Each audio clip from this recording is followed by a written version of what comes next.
Bienvenue à tous, invité de l'entretien aujourd'hui, René Guiton, qui après un récit très remarqué du martyre des moines de Tibéride en Algérie, pousse un nouveau cri avec Ces chrétiens qu'on assassine aux éditions Flammarion, et même sous-titré Le livre noir de la christianophobie. Vous partez, bonjour René Guiton. Vous partez d'un constat que beaucoup de chrétiens, d'ailleurs, je crois, doivent faire sans toujours oser le formuler publiquement, à savoir qu'il y a une très grande vigilance, au fond, contre toute forme de racisme, d'antisémitisme, de racisme anti-musulman, ce que certains appellent d'ailleurs l'islamophobie, alors que les persécutions contre les chrétiens, qui sont de plus en plus fréquentes et de plus en plus graves dans le monde, et on va en parler, elles sont entourées d'une sorte de silence pudique. D'abord, il faudrait que les chrétiens, comme vous parlez de France, a priori, sachent qu'il y a des chrétiens ailleurs et qu'il y a des chrétiens arabes de naissance, bien sûr, puisqu'on a tendance à oublier que le christianisme est né au Moyen-Orient. Et aujourd'hui, il n'est pas né en Occident. C'est important. Il n'est pas né. Je me souviens d'un article que j'ai écrit dans un magazine, dans Byzance, un magazine libanais, où j'avais justement intitulé Jésus né d'Orient, car on l'oublie trop souvent. Il n'est pas né au Vatican, certainement pas. Et donc, déjà, faut-il en avoir conscience. Il y a des chrétiens, de la même manière qu'il y a des chrétiens chinois, des chrétiens indiens, des chrétiens maghrébins et des chrétiens africains et des chrétiens des moyen-orientaux. Donc déjà, il faut en avoir conscience. Conscience que même les prières que disent les chrétiens souvent en France, et notamment les catholiques, on m'a dit un jour, tiens, mais ils ont traduit nos prières. Mais non, pas du tout. C'est nous, les Français ou les Latins qui ont traduit les prières originelles. Qui sont des Moyen-Orient. Donc, il y a des populations chrétiennes depuis toujours. Et qui ont vécu très longtemps, il faut le dire, en bonne intelligence. En bonne intelligence, avec, ça s'est gâté depuis assez peu de temps. En fait. Eh bien, il y a une accélération. Et il y a une accélération. De cette situation dramatique depuis le 11 septembre. Je dirais que les fanatiques se sont lâchés. Où qu'ils soient musulmans, qu'ils soient hindous, qu'ils soient bouddhistes, ils se sont vraiment lâchés depuis le 11 septembre. Tout d'un coup, les persécutions se sont radicalisées, les situations se sont radicalisées. Corrigez-moi, parce que le 11 septembre, a priori, ça n'a pas été commis par des chrétiens.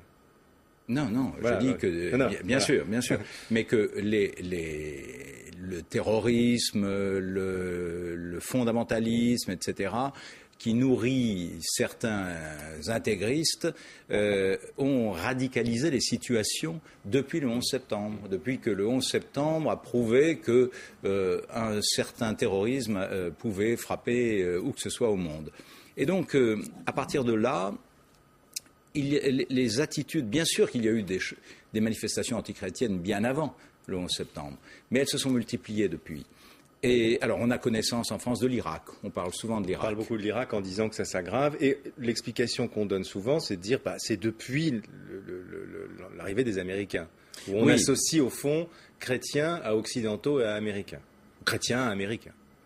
Mais ça va plus loin. On associe, dans certains pays, l'idée du christianisme à l'américain associé à Israël et aux Juifs. Le raccourci est beaucoup plus étroit, je dirais. Donc, oui, depuis la guerre d'Irak, c'est certain.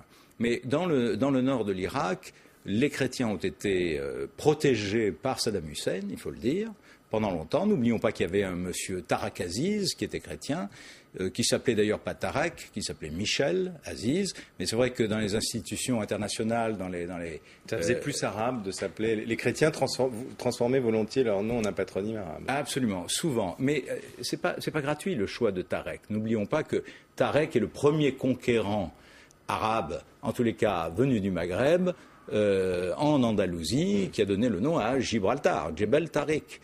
Et donc le choix de Michel en Tarek n'était pas innocent. Donc en Irak, ils ont été protégés et au lendemain de la protection, et c'est souvent le cas, au lendemain de la chute de Saddam Hussein, là il y a eu des situations dramatiques contre les chrétiens. C'est l'explication qu'on donne, de même qu'on disait par exemple que la situation des Juifs dans le monde arabe s'est beaucoup détériorée à partir du moment où a été créé l'État d'Israël, donc où a été créé un problème politique et que ce n'était pas de l'antisémitisme. l'Algérie, on va dire, c'est les restes de la colonisation. On a beaucoup parlé ici de la persécution contre les convertis. Mais comment expliquer, par exemple, ce qui se passe dans un pays comme la Turquie, qui n'a jamais été colonisé, mais qui a plutôt colonisé d'autres peuples, ou dans un pays comme le Liban, qui a été créé pour les chrétiens, et où on dit beaucoup, et beaucoup de chrétiens libanais, même mezzo voce, disent « nous sommes en train de disparaître de ce pays ». Alors, d'abord, les chrétiens ne sont pas en train de disparaître seulement au Liban, ils sont en train de disparaître de partout où il y a surtout pas un complot mondial ou entre une ligue de pays arabes lorsqu'il s'agit du Moyen-Orient ou d'autres pays lorsqu'il s'agit d'autres pays, un complot pour chasser les chrétiens, de la même manière qu'il n'y a pas de complot des chrétiens pour christianiser l'Afrique du Nord, comme on le voit sur beaucoup de blogs ou dans certaines presses, ou le Moyen-Orient, pas plus. On peut dire que justement, parce qu'il a été créé par et pour les chrétiens, le Liban, aujourd'hui, et depuis les années de guerre du Liban, ressent, ou c'est la conséquence en tous les cas des raisons de sa création. Péché originel. Oui, absolument, péché originel, comme Israël paie le péché originel de la création de l'État d'Israël, et les associés et les associateurs pour d'autres raisons aussi. Associateurs en islam, ce sont les chrétiens.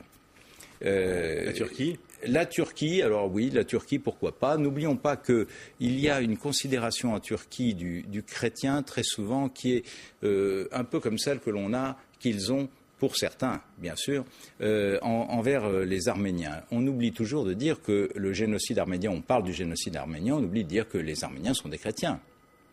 Donc il y a cette attitude de citoyen second, je dirais, de seconde zone. Ça, on le retrouve dans de nombreux pays. C'est le concept de la dimitude dans le monde arabe, oui. Protéger jusqu'à un certain point, mais on a l'impression que ce concept-là est en train de disparaître. Face aux radicalisations et au radicalisme de l'islam, j'entends, il y a l'islam, et il y a à l'extrême de l'islam des radicaux qui influent sur les gouvernements, et les gouvernements prennent des dispositions ou en tous les cas ferment les yeux sur des situations qui sont strictement inacceptables. Je reviens d'Égypte, je peux vous dire, mais là aussi, on trouve toujours des explications. Je reviens d'Égypte où j'ai fait tous les monastères, j'ai tourné à travers les populations chrétiennes orthodoxes, catholiques, etc. Coptes qui étaient là avant les musulmans. Coptes, bien sûr. Copte qui à l'origine veut dire égyptien. Qui étaient là, bien sûr, comme tous les chrétiens du Moyen-Orient, avant l'islam. Eh bien, ils subissent de plus en plus de persécutions. On ne peut pas construire d'églises. Par conséquent, comme la population croît, eh bien, même la population chrétienne aussi, à cause de la démographie, eh bien, vous avez devant les églises, devant certaines églises, lorsqu'il y a la messe du dimanche, la population qui est à l'extérieur. Ça, c'est déjà une agression vis-à-vis des fanatiques. Il y a les femmes chrétiennes qui sont obligées d'être voilées. Obligées d'être voilées. Absolument. Il y a des enlèvements.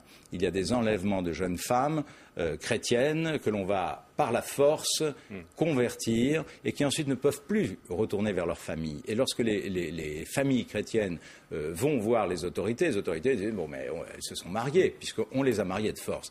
Le kidnappeur les a mariées de force. Alors je sais bien que pour faire bonne mesure vous parlez aussi d'un certain bouddhisme violent, vous parlez du Sri Lanka où il y a aussi les chrétiens sont victimes aussi d'un bouddhisme violent. Mais est-ce que c'est pas quand même essentiellement une question entre l'islam et le christianisme aujourd'hui, pour ne pas tourner autour du pot? Non, je ne tournerai pas autour du pot, je n'ai pas par habitude de tourner autour du pot, au contraire, je dénonce vivement ce qui se passe.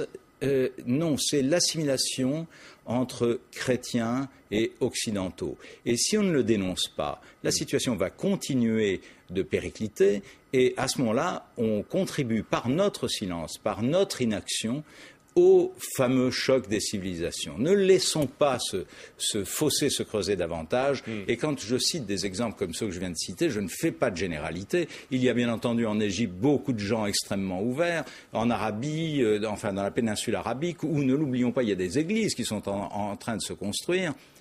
Les bienfaits de l'immigration chrétienne en péninsule arabique. Donc il y a une vision positive, et puis il y a une action que nous pouvons avoir tous. Il y a une sorte de paradoxe, parce que si on se mobilise, nous, occidentaux, justement, on va apporter de l'eau au moulin de ceux qui nous reprochent justement à l'Occident d'être devenu un club chrétien. Alors, vous avez tout à fait raison. Alors que nous sommes de plus en plus mélangés, justement, en Occident. Alors, d'abord, oui, un pays comme la France, les chrétiens ne sont plus majoritaires, je parle des chrétiens pratiquants. Et mon approche n'est surtout pas celle d'un chrétien qui prêche pour sa paroisse, mais d'un humaniste qui prêche pour le respect des droits humains. Ces droits humains, on ne peut plus accepter qu'ils soient en l'état bafoués. Aider, agir, mais aider. Lorsqu'on veut aider, par exemple, les chrétiens irakiens, leur donner des visas, c'est justement contribuer à vider l'Irak de ces chrétiens.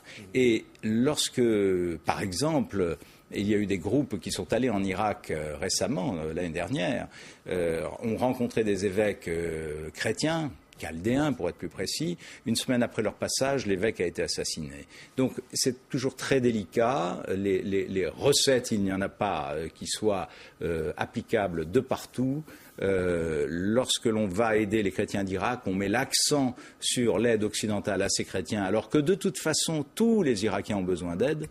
Et les évêques, par exemple... Est-ce qu'il ne faut pas assumer aujourd'hui le fait que c'est l'Occident qui défend les chrétiens? Parce que si l'Occident ne défend pas les chrétiens, qui va les défendre? Ah, mais peut-être faut-il l'assumer. Et demander justement, je vous parlais tout à l'heure de l'Égypte, lorsque j'étais à Sharm el-Sheikh, encore il y a 3 semaines, juste avant la grande réunion internationale de Sharm el-Sheikh, il faut savoir qu'aujourd'hui, Sharm el-Sheikh, ça n'est pas seulement le choc de la richesse contre la pauvreté, mais tout est écrit en anglais et souvent pas du tout traduit. Toutes les boutiques, pharmacies, tout est écrit en anglais. Imaginez un fanatique qui passe, et il n'y a pas besoin d'être fanatique pour être révolté lorsqu'on voit cela. Alors, il y a des raisons qui expliquent aussi cette radicalisation de certains extrémistes qui basculent vers le terrorisme. Alors oui, l'Occident peut avoir, puisque comme vous le dites, il n'y a pas d'hypocrisie, peut avoir une action.